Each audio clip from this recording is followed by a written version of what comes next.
I've pushed it. All right. Well, It's doing the swirly thing. It's doing the swirls. It's doing the swirls. It's Doing doing the the swirls. swirls. Doing the swirls. Doing the swirls as we wait on the swirls. And I don't think we actually have to wait on the swirls for much longer because we are officially live at this point. Yes. If not, Hello, everyone. I'm going to look Hello. terribly silly. Hi, everybody. Welcome to this week's edition of our live show.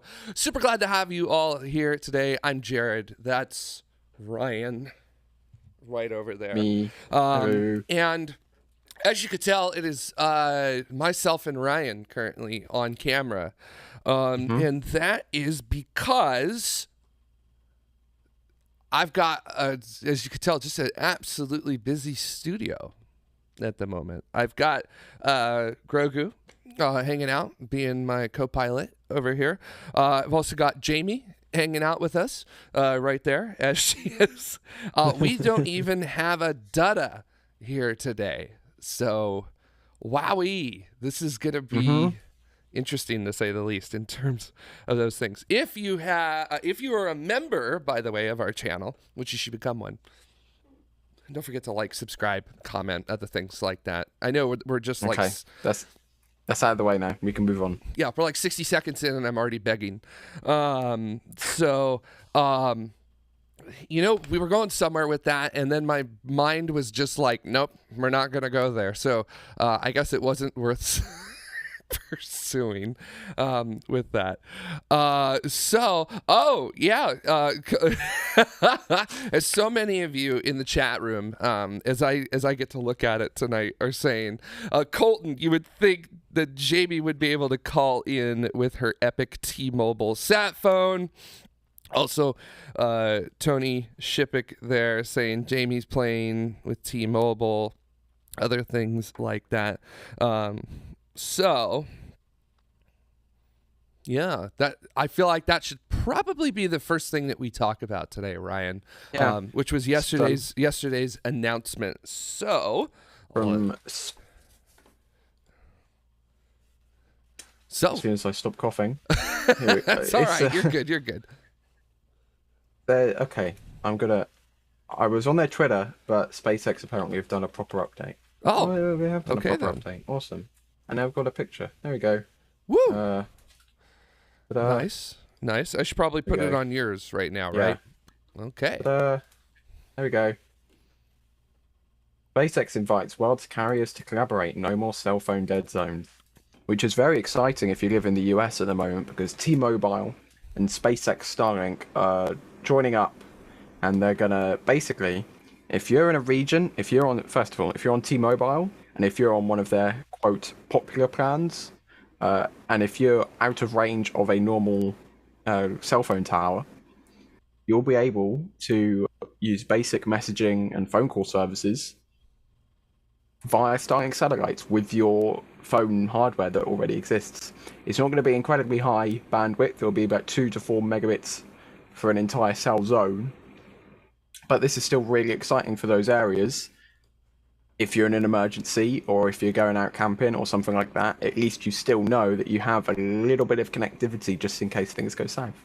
Which is awesome. Yeah, and Seki's actually asking here, which is how bad is mobile coverage in the United States? Well, I could say that even here in Los Angeles, there are areas where it's essentially like a dead zone. Like actually where one of my jobs is, actually both of the places I work at, especially Griffith Observatory, we are a mobile dead zone up there. Like you just cannot get a signal up there. And I'm not just talking like this network can't get it, that network can't get it, like no network can get it.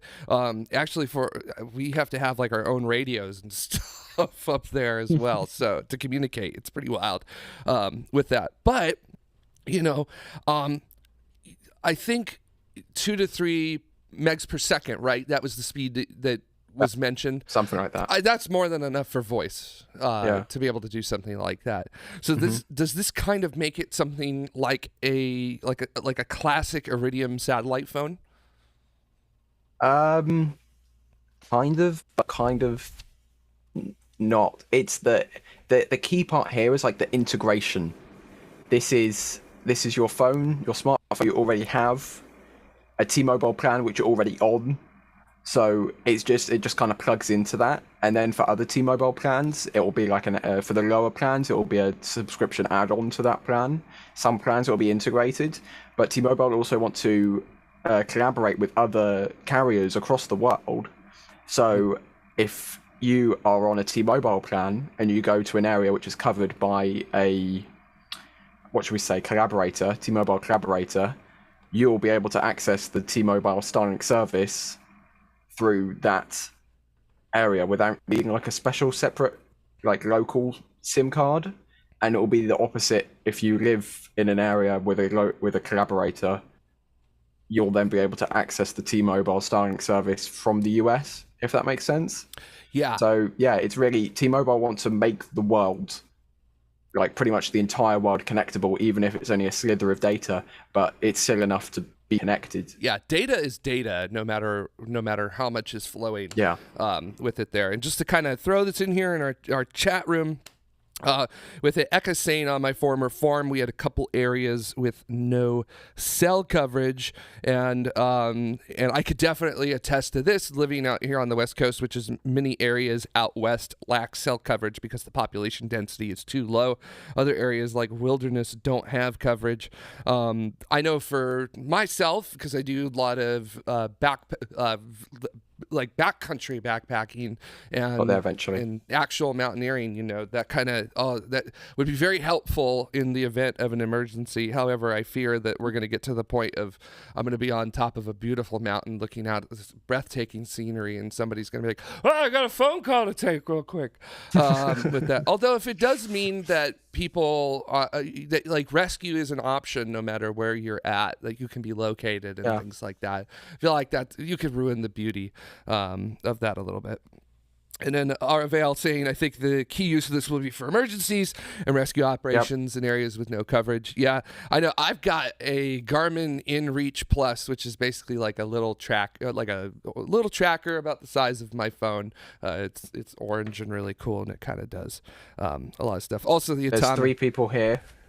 Scott, Harry, and Robert. I'll just put them up one by one. Yeah, go Australia, for it. That's another big point, because Australia is very big and the population density is incredibly low, especially in the outback. So being able to be anywhere in Australia and still have a connection with your phone would just be insane. And the infrastructure already exists, or would already exist, through the Starlink Gen 2 constellation network. Yeah, that's going to be awesome.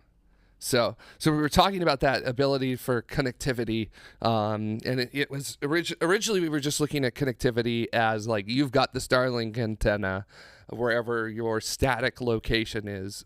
Now we've got RV Starlink, we've got marine Starlink, aerial Starlink at this point, and now we're going to be having I don't know, like mobile phone pleb Starlink, I guess. I really don't know how to phrase it with it here, but really reduced Starlink, basically. Yeah, exceptionally reduced Starlink.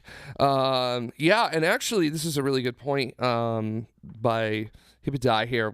I'm messing up your name. I'm very sorry about that. Which is cell phones for penguins. The Antarctic could use some cell coverage. The Arctic as well. Just really high northern and southern latitudes could really use coverage with that. There's bases in Antarctica that get about a ridiculously small amount of Wi-Fi coverage for about 2 hours a day, maybe. So yeah, Starlink and other satellite constellations, really, this service is definitely going to be extremely helpful in those very northern and southern environments. Yeah, and I wonder about that too, because I think there's a company coming up that's actually going to launch out of Vandenberg here in California on a Falcon 9 that is basically putting I can't remember if it's 2 or 3 communication satellites that are going to be in orbits that specifically have very high apogees at very low or very high northern and southern latitudes.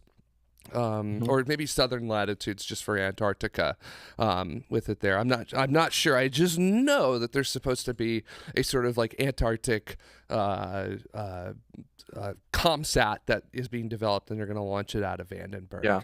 And that's supposed to be either next year or 2024. So I wonder if this will kind of bleed over into that with it there. Yeah. So. Yeah, and Nick is saying that there's minimal polar coverage with Starlink, but this is also an opportunity if SpaceX wants to launch these Starlinks into polar inclinations. This is looking forward into the future. If the infrastructure is already there, then this service will allow for that. If SpaceX are willing to put Starlinks into orbit, which will serve those polar regions, which are regions that this kind of service would really serve quite well. Yeah, and just to kind of throw a really good point from Colton, which is that these are most likely going to use old bands where they're shorter frequencies, so they could punch through clouds with the line of sight on that right there. So, because you know, depending upon what frequencies you're going to be using, things like clouds can actually stop them. And typically, if you're on a phone call, you don't want a cloud to suddenly knock out your phone call. Like, that would be the last thing I want my call to get disconnected by a cloud. So I think there was one time where we were here in 204 and it was raining very heavily back at our ground station, and we actually lost signal during that time period. So yeah, that was pretty funny. So yeah. So actually, Adam bringing up a really good one, which is, don't the Russians use a specific type of orbit for that? Yes. So Soviet Union, former Soviet Union, and Russia do use a specific type of orbit. I think it's Monlinia or something. Someone in the chat room will put it down and then put the name up there. All I know is I won a spaceflight quiz at a bar once with knowing what it was. And yeah, they do use it. Also, the United States does use it for certain spy satellites and other things like that. So, in case you wanted to know.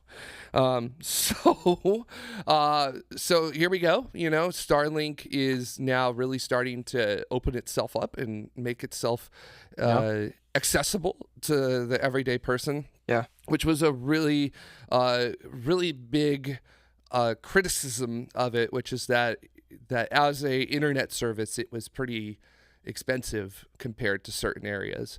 Like, I know where I live here in Los Angeles, I don't exactly have what I would call the greatest internet, and I only have a single provider in my area, but Starlink is actually 2.5 times what my internet costs.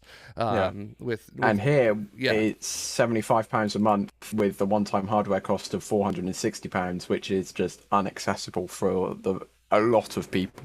Yeah, so this sounds like that they are definitely on the path to increasing that accessibility. Did they say anything about exclusivity with T-Mobile for a certain amount of time?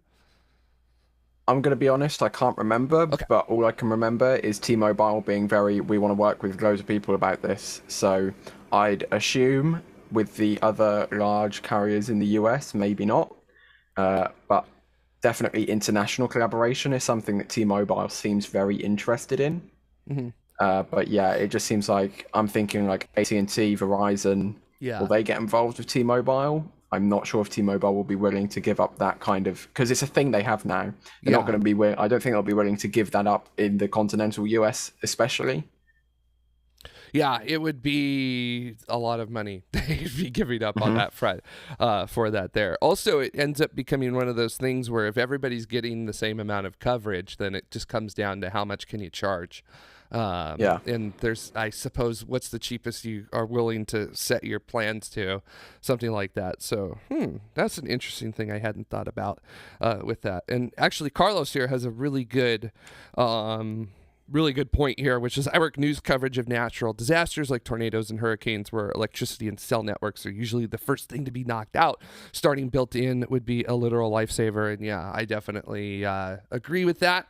Living in a place where about every 20, 25, 30 years, we have this thing called an earthquake, and it can. And nowadays, I'm sure whenever we have our next big earthquake here in California, it will knock out systems, communication systems for sure. At least here in Los Angeles, the last big one we had was in 1994 with Northridge. That did knock out command and control communication systems for folks like police and fire and stuff, but they've upgraded since then. And also, I guess we really never have had one here during the connected era of humanity. So I guess we'll have to see what happens. So, I mean, 30 years from 1994, you're expecting one pretty soon, so it'll be a good test to see how everything holds up. It's really great. The really big one, the San Andreas, is like 50 to 75 years overdue, so that's going to be great. At least I'll be like 20 feet closer to San Francisco. That'll be fantastic. So somebody's saying big earthquake hits right now. No, please. That would be really funny. That would be very funny. If you don't mind, I would prefer not. Mostly because you'll see me get excited first, because that's what always ends up happening. I always get excited because I'm like, ooh, here we go. So, here's a really good one from Adam. Which is, what about the whole solar maximum thing going on right now, and Carrington event level kind of things, taking out power grids and everything. Obviously, I would hope with Starlink version 2, they're kind of hoping to...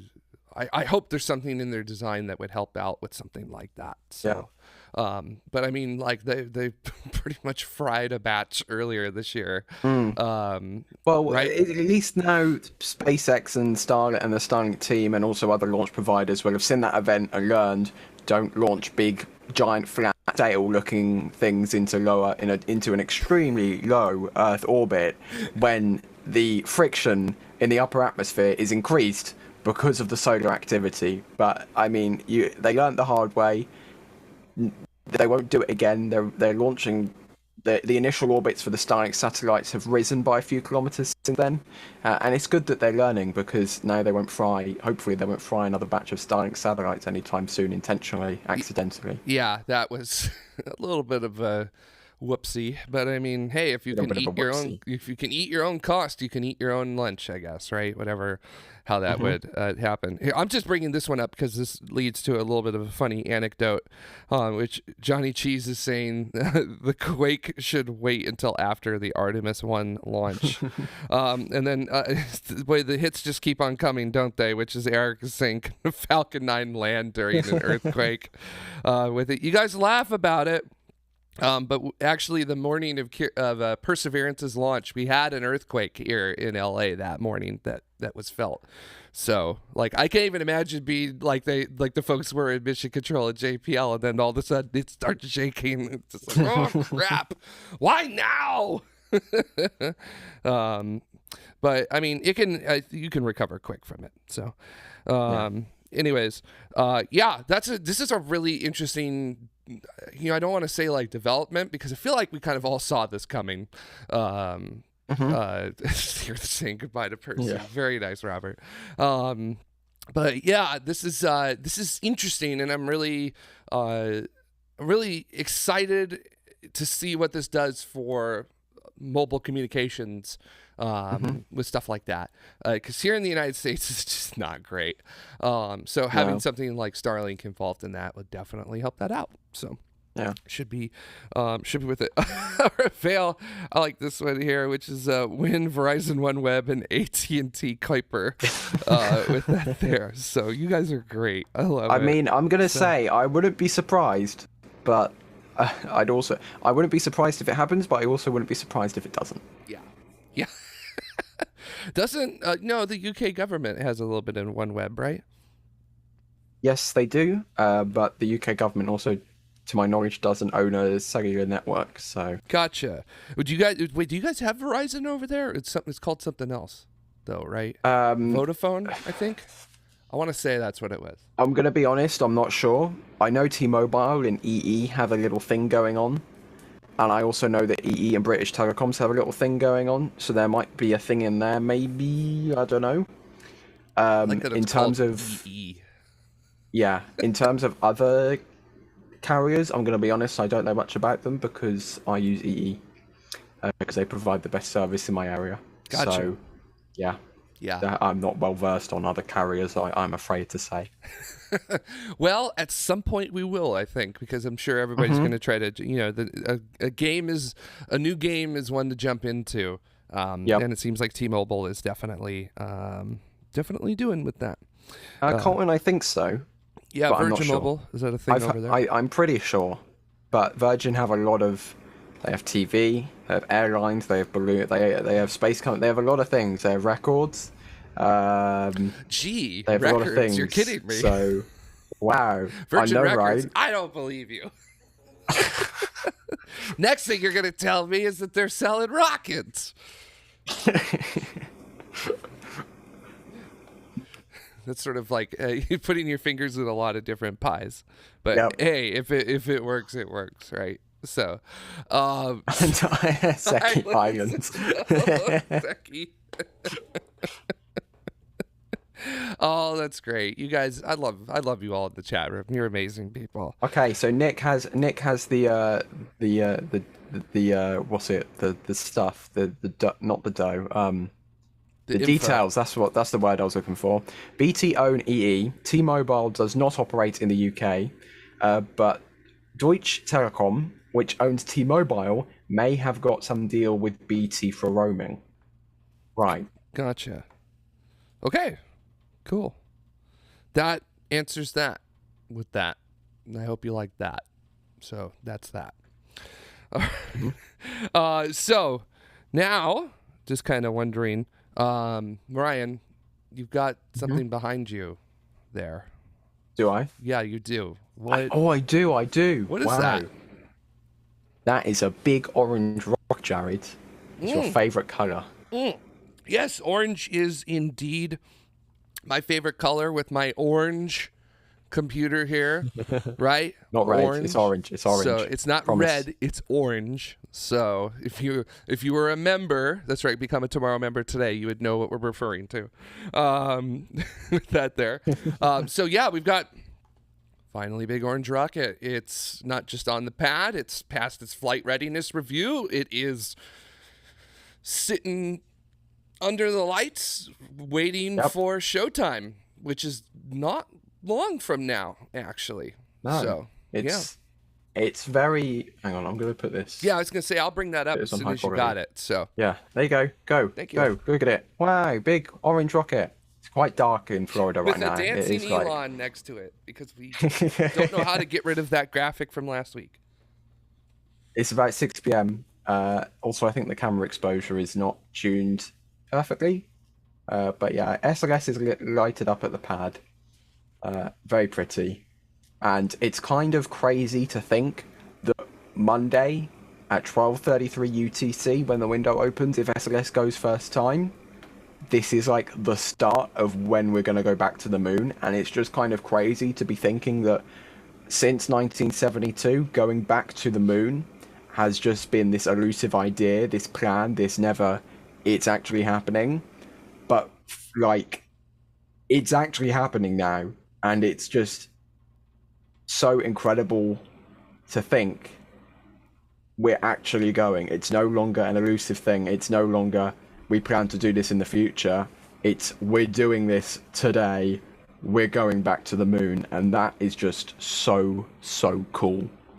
Yeah, I really feel like this is going to be a very interesting point in history, because we've got the speed and the flexibility of commercial spaceflight really starting to come in on old space. You know, I don't want to necessarily call the Space Launch System a relic. It's a product of its it's a product of its time, and it's a product of its congressional. I'd say today it's an outdated system. Yes. I'm just going to say that. It's an outdated system. It's designed for an era which we left a few years ago, but it's still a cool rocket, and it's still really exciting. Yeah.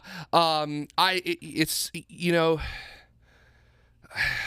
if I'm taking a positive out of this, it's that we're still doing really good international cooperation thanks to the Space Launch System. So with that's another thing, like the Artemis Accords, there are so many countries that are that are coming together with this. It's just that when you doing this at the government level, in my opinion, is outdated. But if you do something at a governmental level, it gives you the opportunity for international collaboration, which you can't do at the private level, just because that's not how private companies work. Doing this at the government level represents your country, and if all these governments which represent their countries collaborate, then it just makes this it makes the space environment better if you all agree on a set of good principles, which is awesome.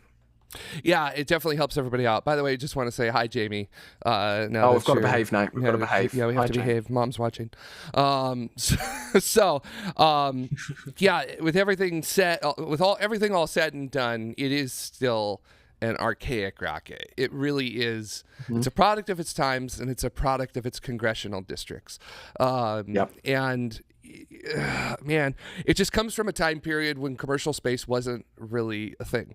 That's why it's there, because the expectations during that time frame, which call it what you want. Sorry, I'm throwing back all the way to 2004 with Vision for Space Exploration, with Ares 5 and other things like that. It was just one of those things where commercial space just wasn't really there at the moment. Like, there have been companies announced, there have been plenty of companies that had risen and fallen in the previous 15 years with that there, but there hadn't been anybody that had really stuck. So it was sort of like, this is the only thing that we really have to work with it. It's now at a point where it is outdated, and somebody had a really good way of describing it here, and I'm hunting for it now.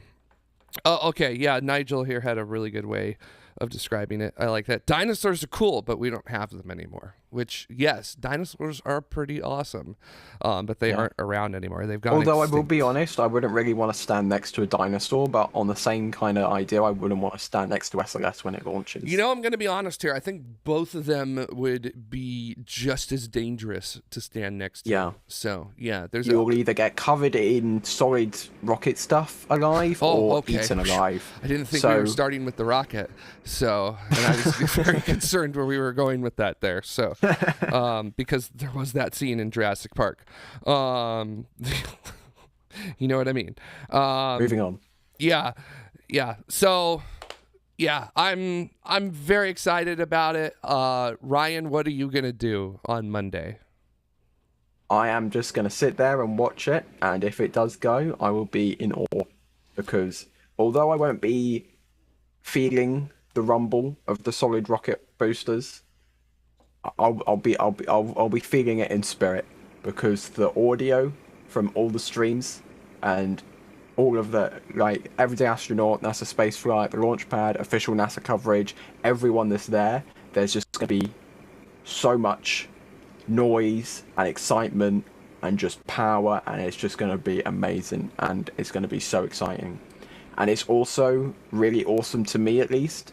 There are going to be so many people heading down to Florida to watch this, or have already headed down to Florida to watch this.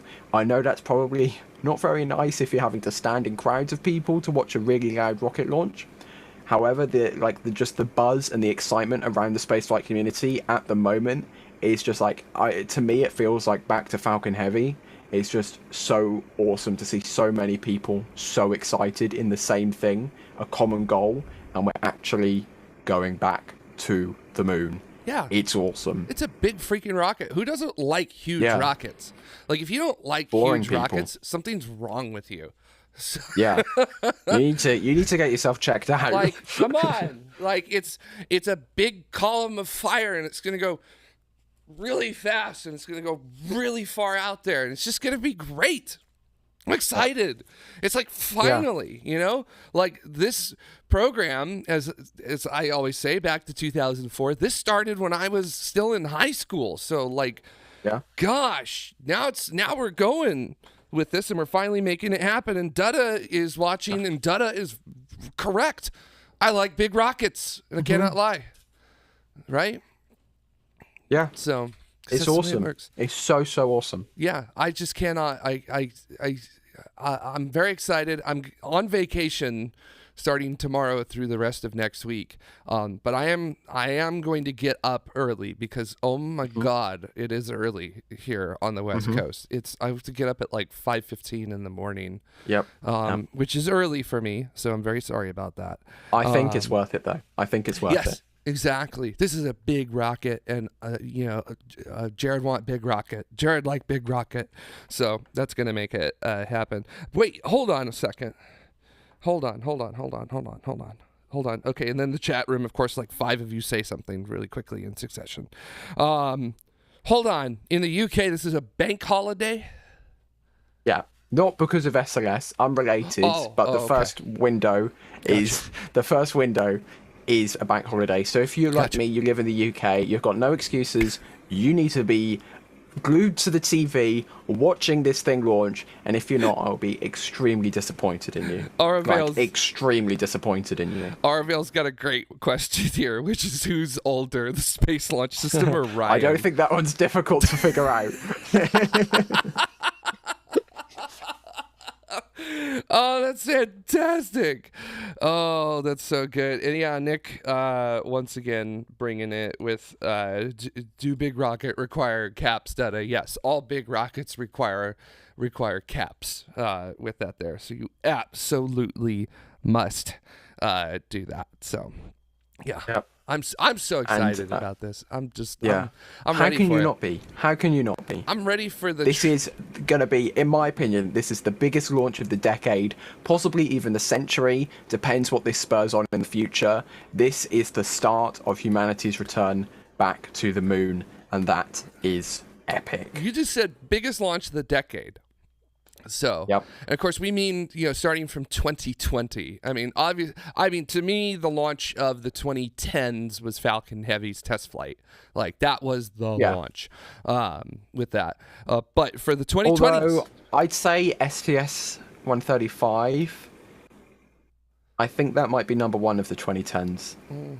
I'd put that number one of the 2010s as the significant end of the shuttle era, and then I'd put Falcon Heavy a very close second. See, I would put 135 at second place because of the fact that it's the end of the shuttle era. And then Do you think this requires a poll? And then Falcon Heavy is the picking, or really Falcon 9 is kind of the picking up of the torch. But I guess for that, you would actually have to make that in the 2020s because of the crew flight that happened. Yeah, anyways, this is complicated. I'm going to do a poll because community engagement and all that in it. Yeah, actually, see, I was going to ask you this because Kyle is saying biggest rocket of the decade so far because obviously Starship Super Heavy is going to come into play at some point, hopefully, during this decade. It actually has to, as I will always say, it actually has to fly. Yeah, again, like me and Dutta insist, water towers are not vehicles. It's cool and all, but at the same time, like, you gotta have an actual launch vehicle in order for us to believe it. Of course, I will always star that as a if anyone can pull it off, X can pull it off. They're sort of like the JPL of commercial spaceflight. If anyone can pull it off, JPL can pull it off. With that there. So I just saw you highlight one there, Ryan, but I missed what it said. What was it?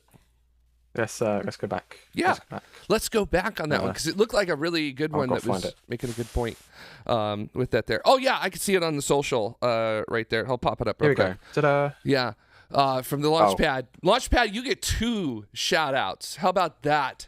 It's going to be amazing. Up to 1 million people are now expected in the greater region, which that is a lot of people. So. And I think Robert said it earlier, but I brought up the tweet. Everyday astronaut is officially in the area. If you go to my screen, he's there. But, folks, they drove the lunar van all the way to the Cape. I know our good friend Loopy is not going to be very happy that the paint scheme is still in the NBC Connecticut livery. Connecticut. But I mean, Connecticut. If you don't want it to stand out, that's probably a good thing because you don't really want people, trying to thieve or anything like that. Yeah. Yeah. If you have a really cool looking van, then it'll probably stand out a bit too much. Yeah. Yeah, just a little bit. JTTV here is asking, doesn't Falcon Heavy have more thrust? And I'm assuming that that's comparing to the Space Launch System, which it does not. Yeah. So Nope. Falcon Heavy is just a touch over 5 million pounds of thrust, if I recall correctly. And Space Launch System is close to Shuttle, if not exceeding Shuttle in thrust, which was 7 million pounds of thrust. So, yeah, it's a big one. Yeah. It's loud. And really, the oomph is from the solid rocket boosters on it, because that's just, they're the biggest solid rocket Harry boosters. Stranger says Falcon Heavy just needs epic SRBs. Yeah. I mean, if you want to put SRB, I mean, it completely gets rid of the entire, like, whole, we want to recover the rocket point of Falcon Heavy, but if you put SRBs on Falcon Heavy, that's a very cool rocket. It's a very cool rocket indeed, and a very loud rocket as well. I want to see I'd see it. It's just not very economically viable. It's like when they were thinking about putting SRBs on the Delta IV Heavy. So, in case you didn't know, there was an actual legitimate study that was done to see if they could put the oh my gosh, what were the solids that were used on the Delta IVs? Well, basically, they were going to stick them literally on Delta IV Heavy to try to get extra payload out of it, and I absolutely love it because it just sounds ridiculous. So if you imagine, you can go to my screen again. You imagine this rocket, and then more SRBs attached to the side of that. Yes. It's basically something out of Kerbal Space Program. It is. But see, that's the beauty of it. So, designed in Kerbal, flying in real life. So if you can do it in Kerbal Space Program, you can do it in real life. Is that what? Obviously, that's how this works. Yeah. So, hello. What do you think? What do you think the R&D and engineering divisions at SpaceX are using? Wake up, people! It's not CAD. You know, we're not doing that. Launchpad says Falcon Max with 4 side boosters. Oh, jeez. That would be actually. It would kind of look like the Arca Space water rocket heavy, but it would be really cool. Oh my gosh, we gonna do Rag, but with a whole bunch of Falcon boosters. Is that how we're gonna do this now? So, I do have to say that I actually have seen real concept art from Boeing from back in the day, in the early '90s, that showed a 7 common booster core Delta IV. With that, by the way, in case anybody wants to know, Falcon Heavy Pro Max, nice. Taking the Apple approach. Very nice. Yeah, I dig it. I'm for it. So Falcon Pro Max plus plaid. Yeah. Why can't I find the info for thrust here? Like, you would think that I should be able to pull that up. So, okay, there we go. Sorry, I had to.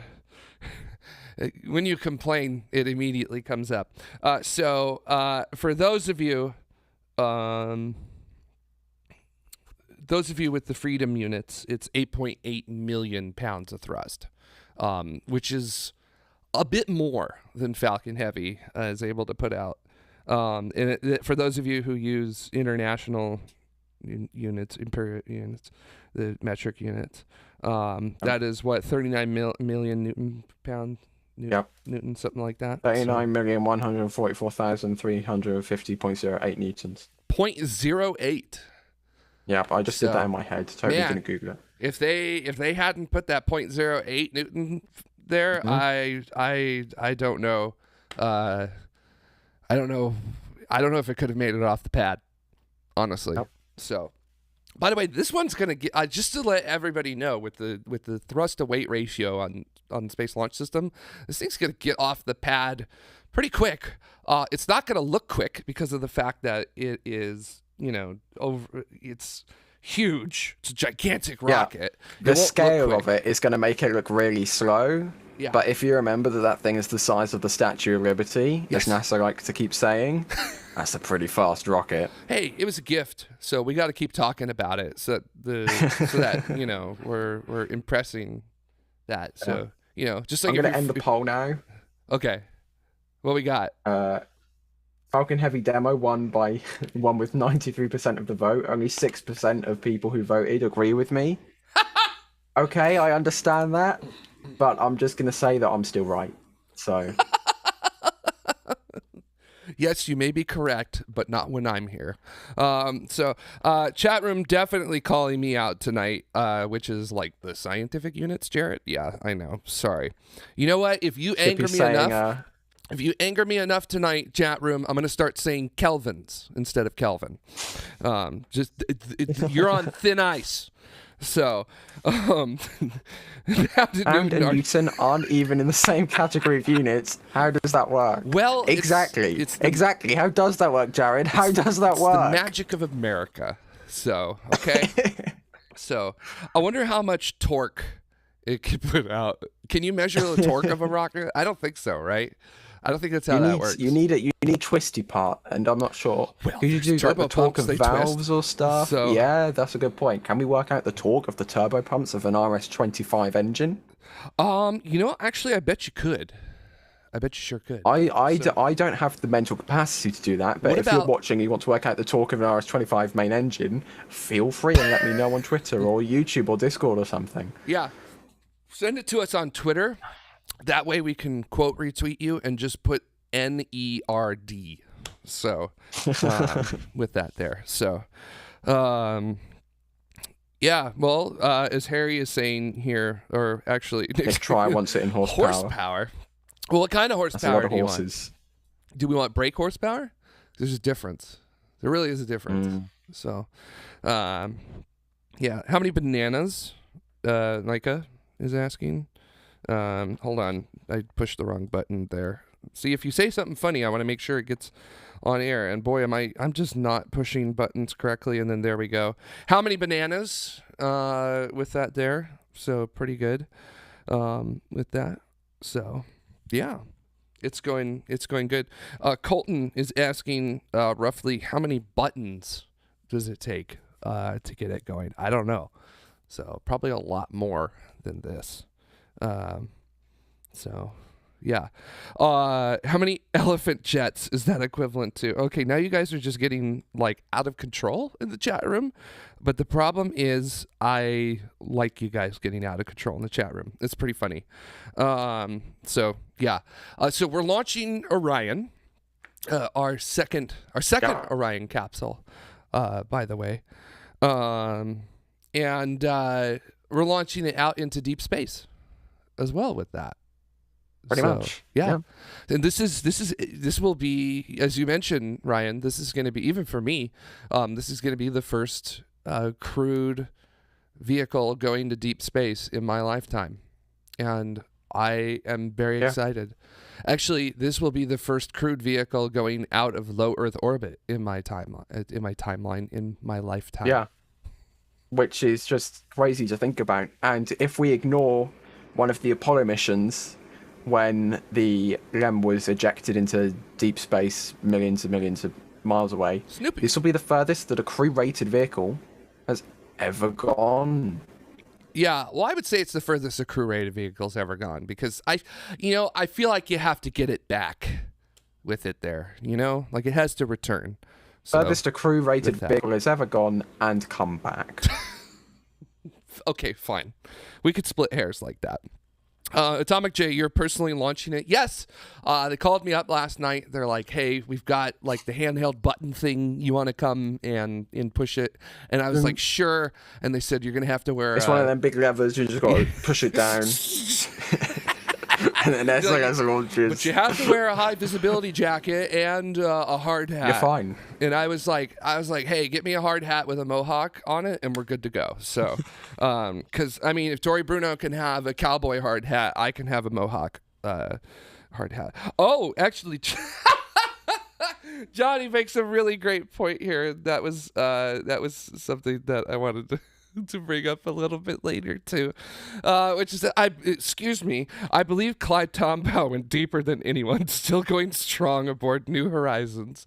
So in case you don't know who Clyde Tombaugh is, he's the discoverer of Pluto, and a little bit of his ashes was taken aboard New Horizons, so he is outbound at the moment. So yeah, I guess yeah.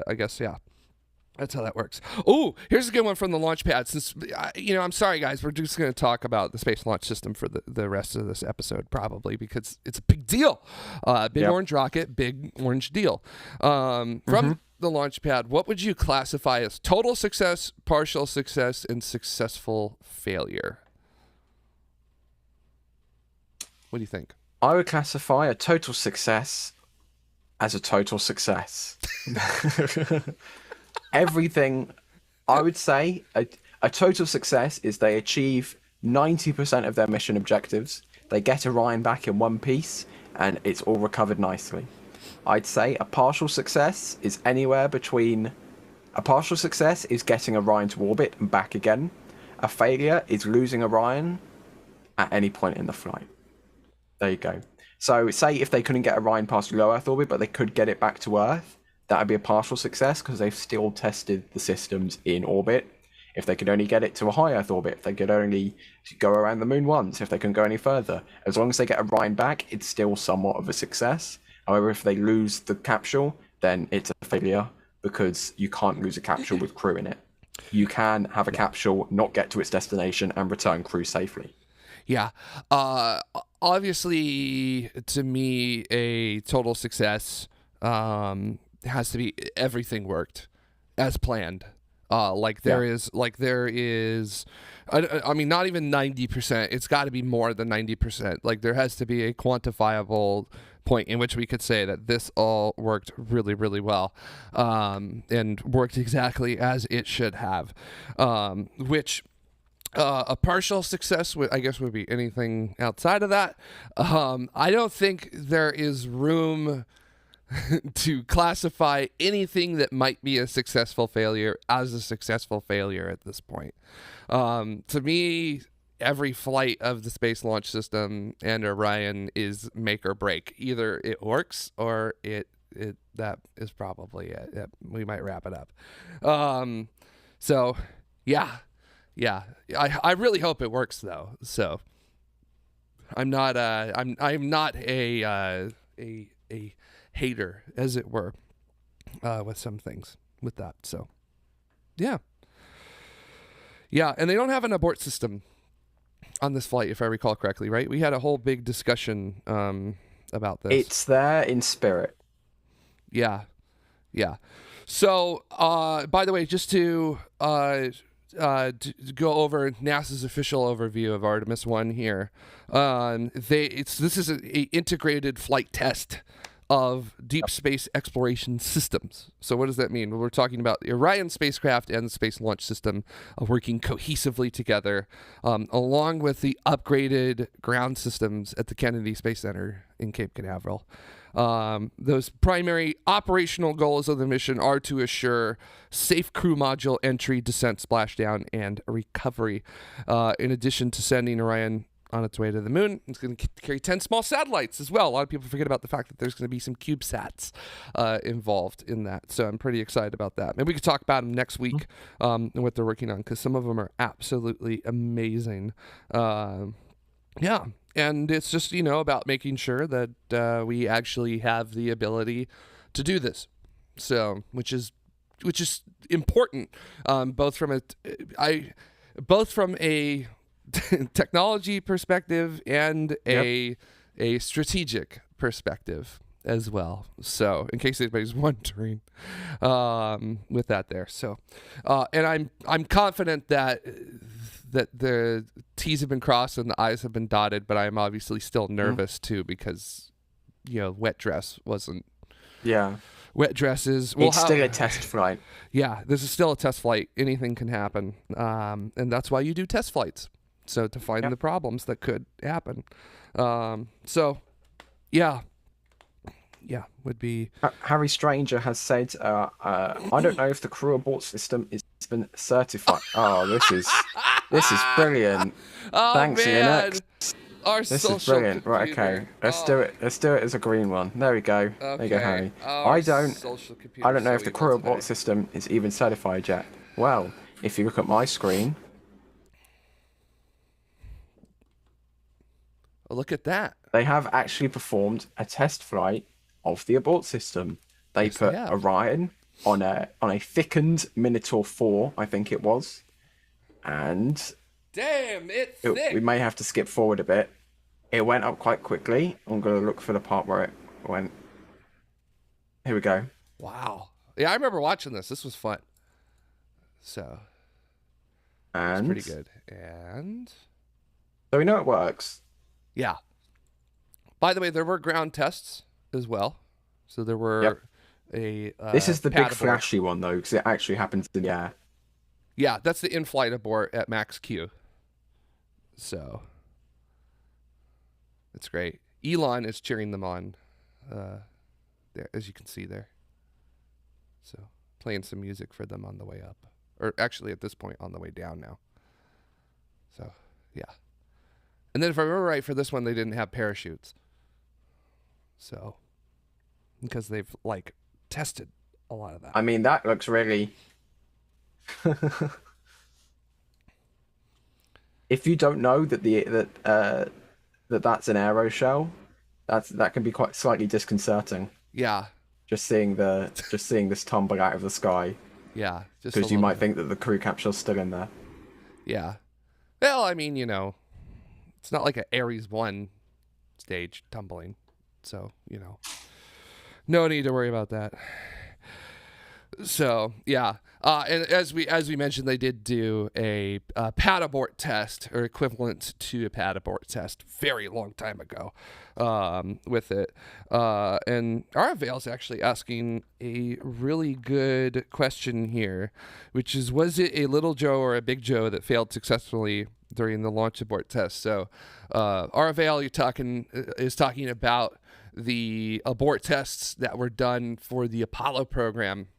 And they used the little Joe boosters, and that one, there was one where the wiring had just so happened to accidentally get wired up incorrectly, a la Proton from a decade ago, and it started spinning on its roll axes and broke apart, and then the launch escape system worked perfectly. So it was an accidental Want to see test. the video? Oh yeah, we won't get hit by a copyright strike by this, right?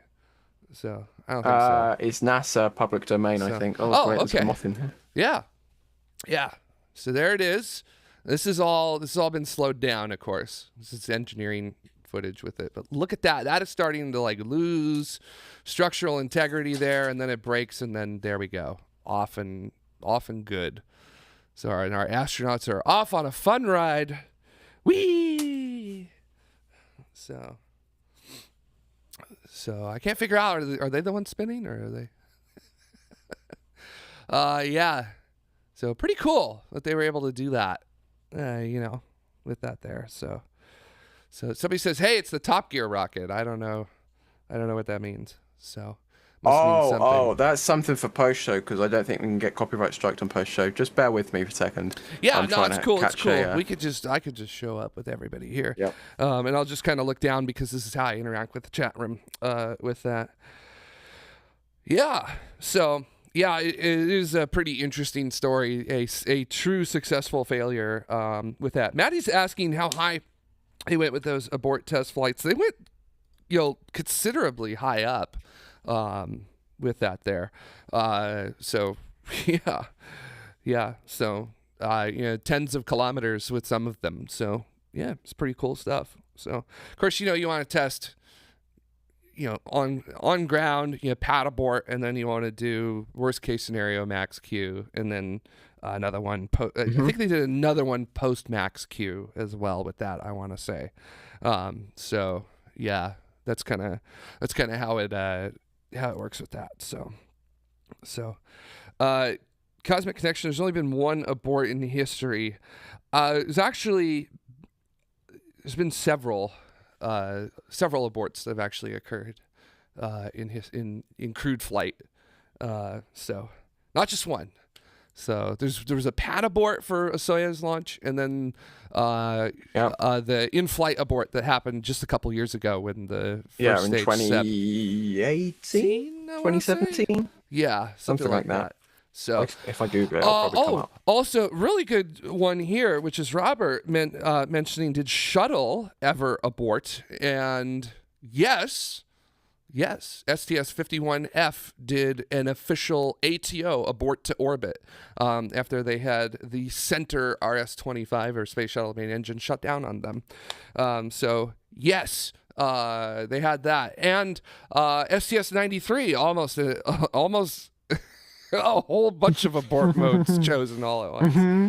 So yeah. So Shuttle did have abort capabilities. They just were not ideal. RTLS returned to launch site. So obviously, if you reach a certain point, you could turn the vehicle around, burn the engines, and come back. Fun fact, they actually wanted to make STS-1, the first flight of the shuttle, an RTLS, in case anybody wanted to know. They wanted to do it immediately after the separation of the solids. And apparently, John Young looked at the mission planners and said, let's not play Russian roulette here, because that's John Young. You could also, there's also a point, negative return. You can't go back to Kennedy. So then you have to deal with what's called TAL, which is transatlantic landing or transoceanic abort landing, something like that. And then there is AOA, abort once around. Very narrow window for abort once around, though. It's maybe like 20 seconds during ascent. And then ATO, abort to orbit, which is basically we're going to go into orbit, lower orbit, and that's what they did on the STS-51F mission. But it didn't affect the mission. They were able to go through with everything they needed to do. It was just definitely a little bit of a hair raiser with that. And that mission has one of my favorite astronauts on it, Story Musgrave, sitting in seat number 4 on the kneeboard, figuring out what to do. So, yeah, good stuff with that. So I found the footage of the Soyuz we were talking about. Oh, yeah, let's go ahead. It starts off with some inside shots. I'll let you guess when the abort happens. I think that might have been it. I think, yeah, me too. Yeah. I've never I've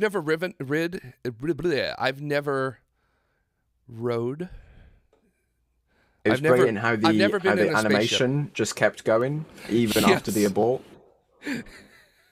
The Russians like, perfectly fine, nothing to see here. Yeah. We'll show you the animation. I was watching this live. Rocket, normal. Oh, it's perfectly fine. Yeah, I was watching this live and seeing that signal break up with them, with their arms flinging sideways. I was like, that's normal. No, it's perfectly fine. What? Fairing separation. So, yeah. Soyuz is definitely still on the rocket.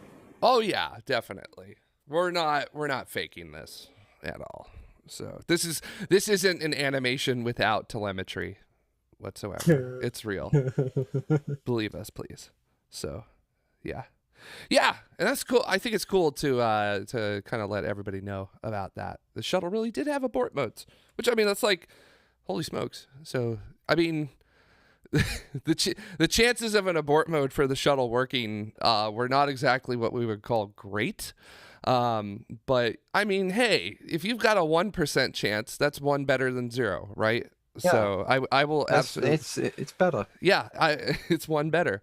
So yeah, I would absolutely take any chance thrown my way. That's for sure about that. So cool. Oh, Colton asking a really good one. What about the abort to the LA River from the core? That's true. Yeah, I think it was Endeavor. I'd show you that as well, but I feel like that would be a definite copyright slam on the channel. Oh yeah, that would. So we can't do that. So yeah, we can't pull that one up. But I can tell you, when you're done watching the show, and once you're done sticking around for the after show, because you've become a TMRO member in the time you've watched this, you can go search on YouTube for the core shuttle landing, and you'll watch the opening to. I think everyone here on TMRO looks at the core as their favorite bad science movie. Apart from Joseph Gruber, I hate that clip. I love it. I love that clip. Oh, Harry's got it. Oh my gosh. Harry's got the GIF. But we can't pull it up because of the thing. I mean, it's a GIF. We can try. There's no audio. But there's no audio. There's the warning thing, the you need to save now or whatever it was that popped up. The little pop-up window there that Oh prevents yeah, us I from being forgot able about to see that. it. So yeah. That's a shame, Harry. Yeah. Sorry. Anyways, I'll just go ahead and pull it up anyhow because hey, look, this is how they got the shuttle to Los Angeles actually. So in case you wanted to know, did a little Tokyo drift on it as it came through. So it's kind of how that worked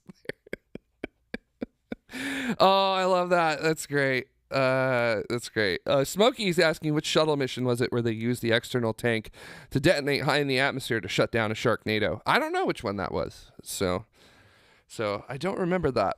So Harry, do you want to see a really cool thing? I thought you nuked Colton's just sent hurricanes me to the stop link. them. What's up? Colton's just sent me the link to the chat. Okay. So if you go to my screen. Yes. On blue? Yep. There we go. Now you get a much nicer thing. I believe the shuttle is Endeavor as well. So a little foreshadowing in it there. I do want to say, actually, there is that part where the pilot on board does some very quick navigation arithmetic and stuff like that. And that's actually it's actually pretty accurate. But, you know, so overall, it's just so funny looking at a shuttle go with that there. So on VFR charts, yeah, well, you know, Joseph, I don't think exactly you flew the shuttle IFR, if you ask me. So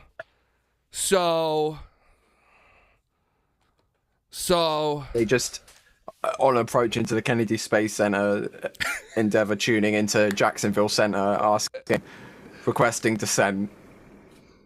Yeah.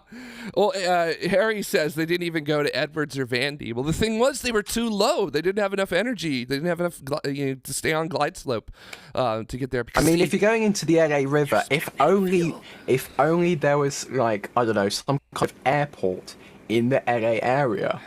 Like, what if there were several airports in the LA area they could have gone for? It's almost like they should have thought of this when building a big city. Why did they just have a little river? Well, see, they were going in the core. They were going southeast from outbound from the valley area of the Los Angeles basin.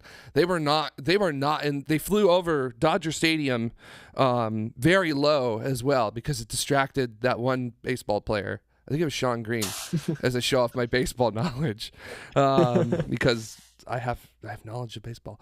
Yeah, they were low, and yeah, I don't know if you know this. Dodger Stadium is just about like 2/3 up on a hill. That's about 2/3 as high as the buildings of downtown LA.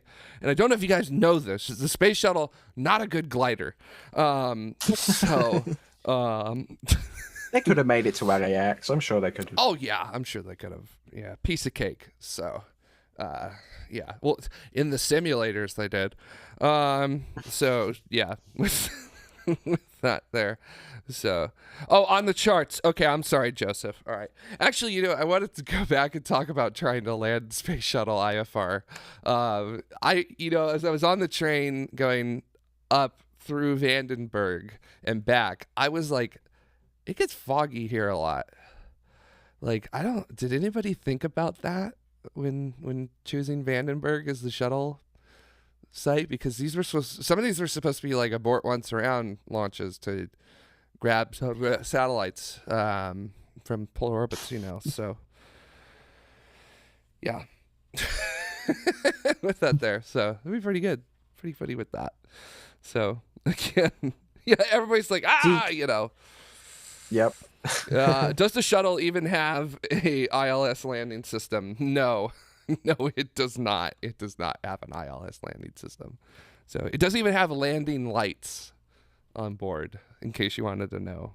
So Harry Stranger in the Discord says, let's get this and try figure it out for ourselves, and then linked the Wikipedia article to the shuttle training aircraft. Yeah, that's the Gulfstream where they like run like full flaps, here you go. gear down, and thrust reversers on in order to get the glide slope.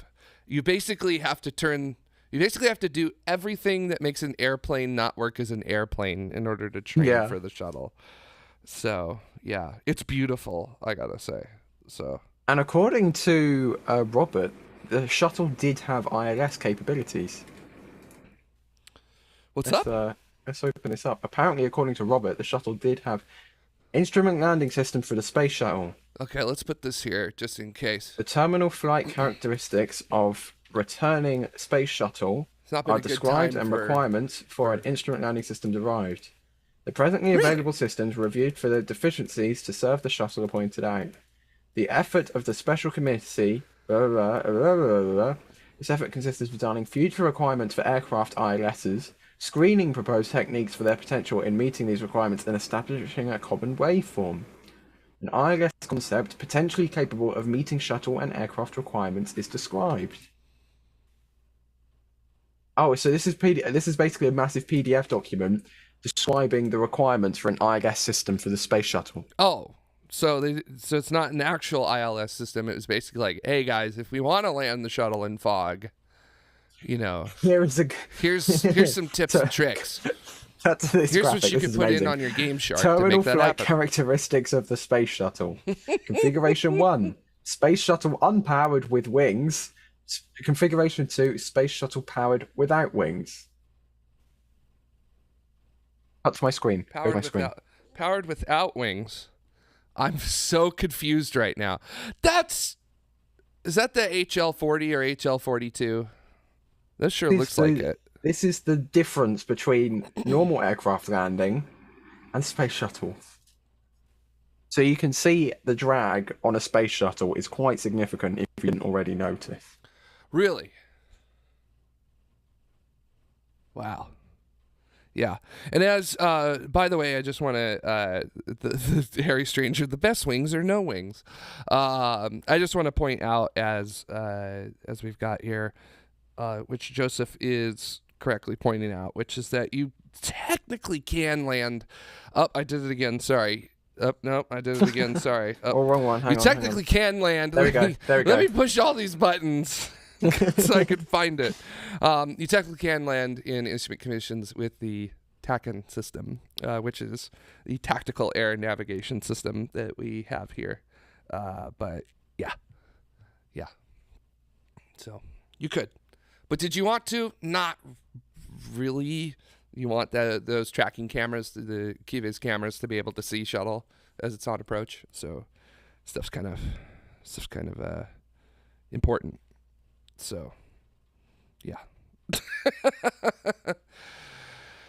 Yeah, you got to see the runway. I'm sorry. So that way you could see the shuttle on its way. That's just the way it worked. So. Yeah. Anyways, I apparently showed something, and the chat room is aghast with what I showed. So I don't know, something about something on the MacBook or something. So running Ubuntu on a MacBook or something. I don't know. So what are you speaking these words? So yeah, there we go. Everybody, we're all very excited. All very, very excited about Artemis 1 coming up. So, Harry Stranger says we need a 5-kilometer long aircraft carrier. Yeah, that'll do it. Yeah, that'll just, that's just kind of how that works. So, good stuff. So, what are some other things that are coming up? So, someone in, I think it was JTTV in our chat room mentioned that relativity is starting to really hit their stride with the work that they're doing for their Terran 1. I think we just saw a full test of a stage 1 for their Terran 1 rocket from their CEO, Tim Ellis, with it here. So look, take a gander at these. Oh, look at those mock diamonds. So we've been getting little snippets from Tim Ellis, the CEO of Relativity, on the Twitters, on the Tweety Birds, sending us some videos of testing and stuff. Oh, this is very exciting. Look at those mock diamonds. That is gorgeous. That's all I want. And I would love to cover this in space news. It's just the really annoying thing is a few miles up the road, there's an even bigger orange rocket, which is, I'm going to have to be honest here, a lot more exciting at the moment. So, oh my goodness.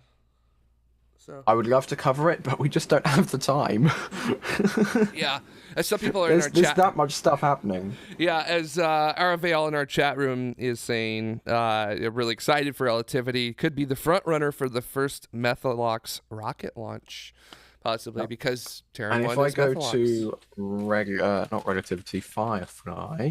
Yeah, Firefly's getting ready. I actually saw their rocket on the pad when I went past on the train ride that I took. So The Firefly's wet dress. I'd say the So- camera quality is. Here we go. okay. Nice, very nice. Good to see all 4 turn on this time. Yeah. So Well, they all 4 turned on. All 4 turned on. There you go. That's an epic shot. It's like the Saturn V shot, isn't it? nice. Awesome. On the first flight attempt, they turned on. It's just one of them decided to turn off a bit earlier than expected. Well, I would say that it turned off, so it didn't turn on really well. So But it turned on, but it just turned off how far as well. in this hole do you think I can dig myself deeper tonight? Do you think Very deep, very deep. quite deep? Also, yeah, ABL Space Systems as well. Harry Stranger. ABL. All the small out. sat launch providers So- are now just kind of fluttering up of a to the sudden- surface. All All of a sudden, all at the same time. what's going on? Why did they all like get together at a party and they're like, "Hey, September 2022. This is when we're going, guys." That's okay? when it's going to happen. Save the date. That's There when was- we're doing it. It's like a gentleman's agreement or something, you know. like we will not go We will over all launch in 155. September. We will not go over 155 miles an hour, and we will all launch in September of 2020. Sounds like a deal. Sounds like a deal. With that there, with that. So yeah, and then Astra is ditching their Rocket 3 and going for something else. So Yep. That will entirely be different. interesting. yeah, I don't know how I feel about that move. With that there. My view on that move is they haven't been incredibly successful with Rocket 3. So they're like, you know what? Rocket 3 isn't very competitive in the market anyways. Let's drop it and go for our Electron competitor, which is Rocket 4. Yeah. I'm not sure, however, if this could potentially be a cover-up. If they moved to Rocket 4, they can claim the initial Rocket 4 launches as test flights and maybe have a bit more slack cut for them if they don't get to orbit. Because with Rocket 3, if they keep going with Rocket 3, and they keep having these tumbling engine stage failures like they've had already, they're not going to be cut much slack anymore because they're no longer test flights. They're commercial flights with customers. Yeah. I'm really hoping that Astra pulls through, though. They're a very fun company, and there's a lot of really good people there. Yeah, as Harry Just like says. how Harry said. Yeah, we do wish them the best. So good luck, guy. Good luck, folks. You know, make it happen with us here. And Robert's saying that there's a Neutron update coming soon, possibly from Rocket Lab. I haven't heard anything, but if there is, I'm going to be very excited about that because if you watch the show when the last Neutron update happened, I'm a big fan of Neutron. I think it's a very cool rocket. Yes. Kind of Falcon 9 competitor from someone else. It can recover itself. We need this. SpaceX needs some competition in the industry because they're flying at the moment. Yeah. Okay, so multiple people, including Robert in the chat room. September 21st is when we're going to have September 21st. our Okay. new one. Maybe we'll get some new gifts of Peter Beck doing things like we did out of the previous one. Eating hats. So, eating hats, banging on stainless steel, and other things like that. So Bung, bung, bung. yeah.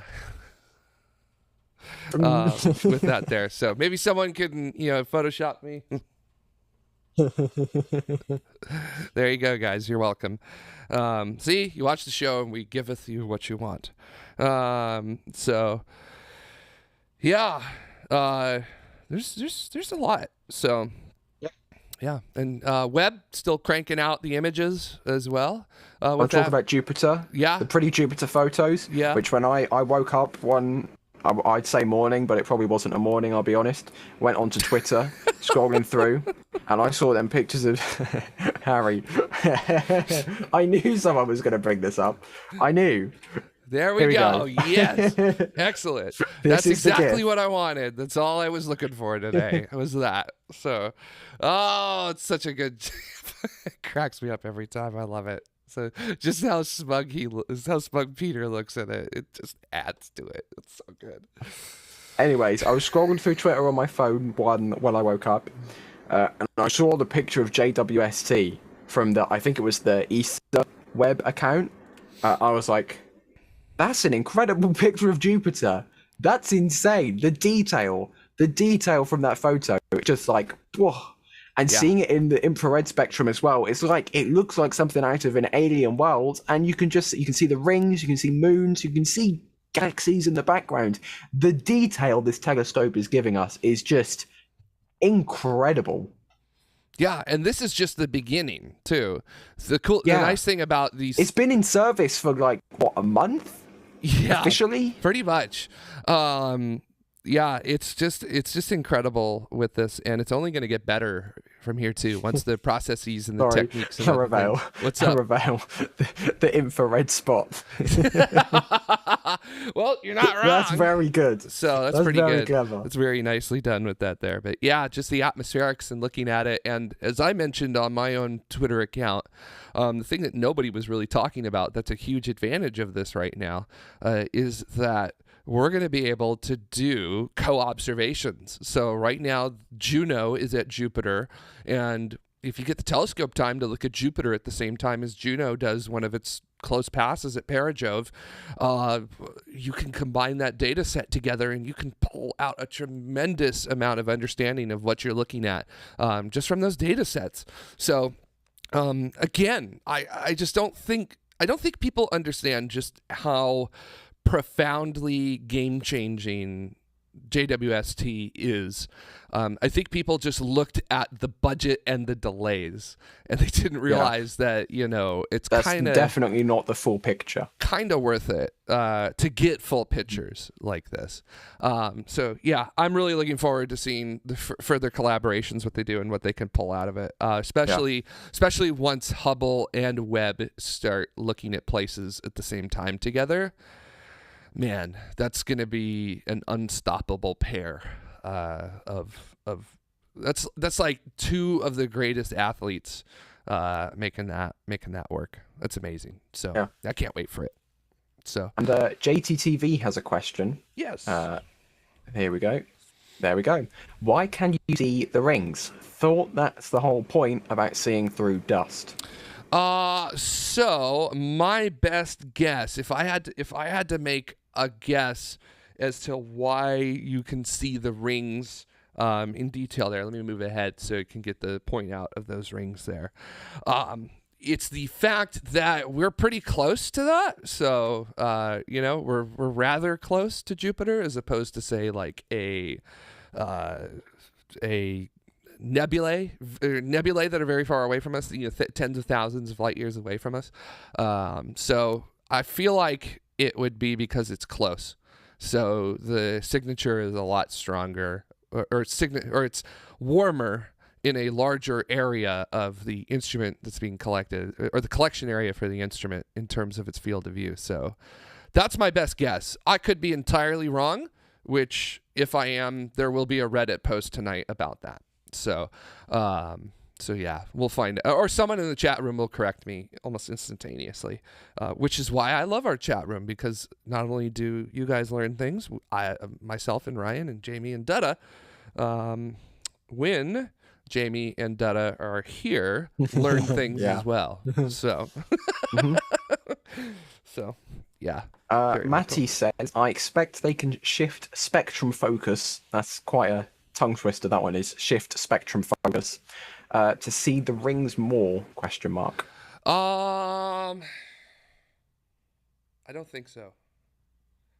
Just guessing right offhand, I don't think so. So I'm not sure. So maybe let's retract that I don't think so, and I will replace that with a I don't know. So yeah, that sounds good to me. I don't know. So yeah, good question. Great question, Maddie. So I'm going to Google that one now with that. So we were even, I was even talking with somebody about like maybe when Juno deorbits at the end of its mission, we might be able to get like maybe a little pixel blip of Juno's fiery descent down into the atmosphere there. So Yeah. One Very final cool. wave goodbye photo. Yeah, might as well. So say goodbye to it there. Robert saying, could we see Pluto with James Webb? We absolutely could. I'm not sure what the resolution of the surface features would be, but it's got to be way better than. It's got to be better than what we were able to pull from Hubble. Not that Hubble was bad. Yeah. It's just that you try photo. No. You try taking an image of something that could fit within the northern and southern borders of the United States from several billion kilometers away, and let's see how you do. So, Yep. yeah. So, with that there. So, yeah. Actually, Nigel's got a really good answer, I think, here for the with that there as I try to. But this is, I got to tell you, this is a lot harder than it looks, folks. I don't know how Jamie does this, so which is why it is. So I'd also say that Jamie's been doing this professionally for several years. So yeah, and I've been doing it unprofessionally for a lot as well. an hour and 20 minutes. Yeah, and Nigel's saying, compared to the gas clouds that J-Dub sees through, wouldn't the rings in that small area be more dense? And yes, that's actually very true. They should be more dense compared to that. I'm sorry about that there. And yeah, so very cool. So good stuff. So that was an action-packed week. Let me tell you. Yeah. There was It's almost like there's the dial. It get turned up a bit with Artemis 1. It get turned up a bit more with JWST Jupiter. It get turned up a bit more. We have the relativity stuff and the Firefly stuff. And T-Mobile. then Tory Bruno tweeting every so often about the ULA Vulcan progress. And it just like, it keeps getting turned up. Yeah, It keeps getting turned up. It keeps getting turned up. Yeah, he just posted like one of the first payload fairings from Vulcan, right? I believe on Twitter. Image of it is their hand painting it, which I think is awesome. So doing pretty good. What have we got? Let's look at Tory's Twitter. Tory's Twitter. Oh, that's nice. Right, okay. Well, okay then. Here it is. The first flight payload fairing of #Vulcan rockets. Nice. At Astrobotic. How does it look? The countdown to Vulcan. I think it looks pretty good. So I gotta say. Then also we got another cheeky. No. There we go.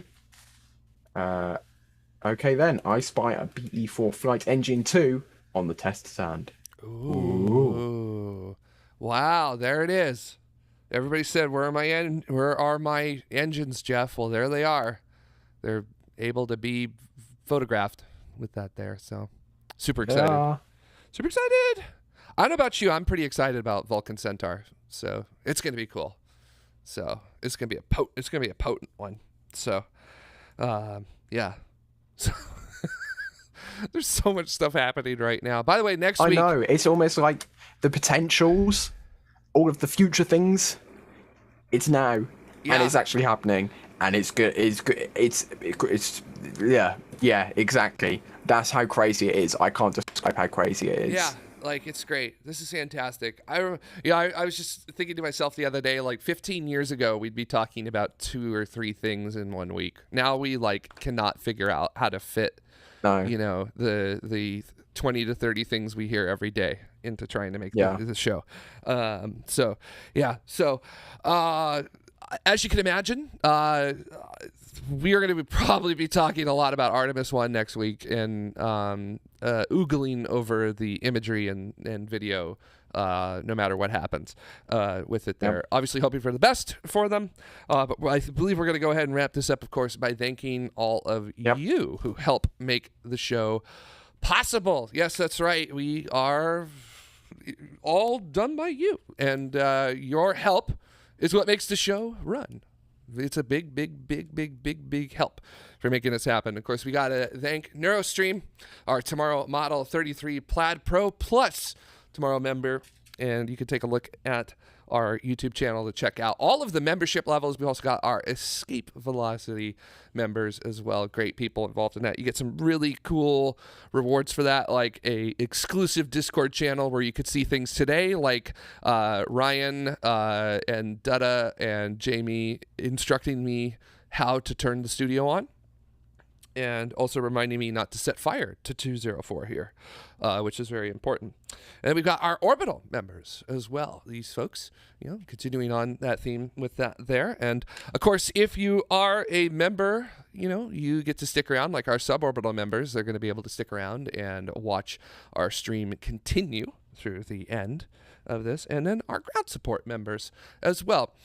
Every little bit helps. So if you want to help us out here at tomorrow, but you can't do a lot, every little bit helps. So don't worry.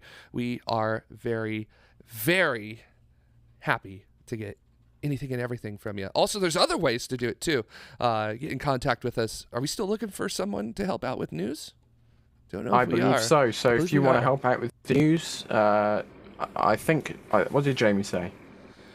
You can probably tweet her. Actually, hey Jamie, what about what about the news? Are we still looking for somebody for news? Oh, Jamie's not here. That's right. Dada, are we still? Dada's not here either, so I guess we're just gonna have to work with it that way. I'd say probably best bet. Jamie's extremely busy right now, which is why he's just not here. Yes. Look at this. Oh. Wow. I'd say just email. Where is it? It's there. No, there. Over there. There you go. It was across me. It's fine. You're good. JAMI at Tomorrow TV if you want to get involved. And also, if you go to my screen. What you got? Right, press the button. Oh, yes, that's right. Sorry.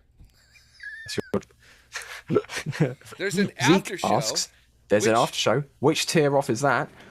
The answer to that is all the tiers. So if you want to see the member stream, which is about to start, it's been running for ages through the whole show, but if you want to come back to the member stream and hang out with us after the show, any level, it starts at 99 cents a month. You come hang out. It's really fun, and I would highly recommend it.